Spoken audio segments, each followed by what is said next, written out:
গোটা বিষয় নিয়ে নিরপেক্ষতার অভাব প্রবল। রাম জন্মভূমি বিতর্ক যেভাবে দেশ জুড়ে ঝড় তুলেছিল, যেভাবে মুসলিম সমাজ এ বিষয়ে প্রবল বিরোধিতা করেছিলেন, ওয়াকফ সম্পত্তির ক্ষেত্রে একই প্রশ্ন ওঠে। আসলে উত্তর সম্পূর্ণ 180 ডিগ্রি ঘুরে দাঁড়াচ্ছে। অযোধ্যার 2.77 একর জমির মালিকানার দাবির বিরোধিতায় দেশ উত্তাল হয়েছিল। রাম জন্মভূমি ক্রস আপিলে সুপ্রিম কোর্টের বিচারপতি এস.এ. বর্দে সিনিয়র অ্যাডভোকেটকে জিজ্ঞাসা করেছিলেন, যীশুখ্রিস্ট যে বেথলেমে জন্মগ্রহণ করেছিলেন, আদালতে কি তার প্রমাণ মামলা উঠেছে কোনোদিন? হিন্দুরা বিশ্বাস করেন যে ভগবান রামের জন্ম ত্রেতা যুগে হয়েছিল। সেই জমির ওপর বাবরি মসজিদ নির্মাণ করা হয়েছিল। মুসলিম সম্প্রদায়ের তরফে রামের বৈধ দলিল দেখতে চেয়ে আবেদন করা হয়েছিল। এবার প্রশ্ন উঠছে ওয়াকফ সম্পত্তির বৈধ মালিকানা বিষয়। এ কথা সকলেই জানেন, ধর্মীয় বা জনকল্যাণমূলক উদ্দেশ্যে দান করা নির্দিষ্ট সম্পত্তি হলো ওয়াকফ। এখন সমস্যা হলো, কোনো জমি ওয়াকফ সম্পত্তির বলে ঘোষণা হলে মালিকের সম্মতি ছাড়া সেটা দখল হয়ে যাচ্ছে। লঙ্ঘিত হচ্ছে সংবিধানের 14-19 নম্বর অনুচ্ছেদ। হিন্দু বা অমুসলিমদের জমিও একতরফাভাবে ওয়াকফ সম্পত্তি হিসেবে ঘোষণা করা হয়েছে। নতুন ওয়াকফ আইনে ওয়াকফ বোর্ডগুলিকে জেলা কালেক্টরদের কাছে তাদের সম্পত্তি নিবন্ধন করার জন্য বাধ্য করা হয়েছে। জেলা কালেক্টর অফিস সুপারিশ করবে যে কোনো সম্পত্তিতে ওয়াকফের দাবি বৈধ কিনা, যার জন্য বৈধ দলিল দেখতে চাওয়া হয়েছে। আনুমানিক 7000 বছর আগে জন্মেছিলেন হিন্দুদের পরম আরাধ্য রাম।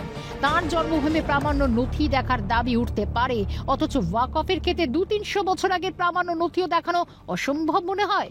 অযোধ্যার রাম জন্মভূমির ক্ষেত্রে 3টি বিষয়ের উপর জোর দেওয়া হয়: প্রত্নতাত্ত্বিক প্রমাণ, ঐতিহাসিক নথি এবং ধর্মীয় ঐতিহ্য।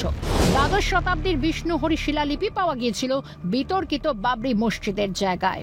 এই শিলালিপিতে বিষ্ণুহরির একটি মন্দিরের উল্লেখ আছে, যা রামের জন্মস্থান হিসেবে চিহ্নিত করা হচ্ছে। রামায়ণ এবং মহাভারতের মতো ধর্মীয় গ্রন্থগুলোতে অযোধ্যা এবং রামের জন্মস্থান সম্পর্কে বিবরণ রয়েছে, যা ঐতিহাসিক প্রমাণ হিসেবে ব্যবহৃত হয়। ষষ্ঠদশ শতাব্দীর গোড়ায় গুরু নানক অযোধ্যায় এসেছিলেন এবং রাম জন্মভূমিতে পুজো করেছিলেন, যা একটি ঐতিহাসিক ঘটনা। এছাড়া অযোধ্যায় বসবাসকারী মানুষের বিশ্বাস, স্থানীয় প্রথা এবং ধর্মীয় ঐতিহ্য রামের জন্মস্থান হিসেবে এই স্থানের প্রামাণ্য নথি হিসেবে কাজ করে। ওয়াকফ সম্পত্তি প্রমাণের জন্য আদালত কয়েকটি বিষয়ের উপর জোর দিয়েছে। ভারতের প্রায় 20 কোটি মুসলিম জনসংখ্যার মানুষ ওয়াকফ সম্পত্তির ওপর নিজেদের দাবি বহাল রেখেছেন। এটি স্বাভাবিক, কিন্তু এই সম্পত্তির অনেকাংশই শুধু মৌখিক কথাবার্তার উপর নির্ভর করে ওয়াকফের আওতায় রয়েছে। নতুন আইন অনুযায়ী সম্পত্তিতে ওয়াকফ হিসেবে মান্যতা দেওয়া হবে যদি সেই সম্পত্তি প্রাসঙ্গিক নথি ওয়াকফ বোর্ডগুলির দ্বারা সংরক্ষিত থাকে। এছাড়া স্থানীয় প্রশাসনের কাছে থাকা ওয়াকফ সম্পত্তির বিভিন্ন নথিকেও মান্যতা দেওয়া হবে। 2025 সালের ওয়াকফ সংশোধনী আইনের বলে ওয়াকফ দাবির জন্য নির্দিষ্ট প্রামাণ্য তথ্যের প্রয়োজন। কিছু ক্ষেত্রে এই সম্পত্তি প্রমাণ কঠিন হতে পারে। সেক্ষেত্রে স্থানীয় ঐতিহ্য, ব্যবহারিক প্রমাণ এবং আদালতের রায়ের উপর ওয়াকফ সম্পত্তির ফয়সালা নির্ভর করছে। মোটের ওপর ঐতিহাসিক, প্রত্নতাত্ত্বিক বা সামাজিক বিশ্বাসের নিষ্কণ্ঠক প্রমাণ প্রয়োজন। গোটা বিষয়টি সম্পূর্ণ নিরপেক্ষ। এটির মধ্যে কোনো বিতর্কের অবকাশ নেই।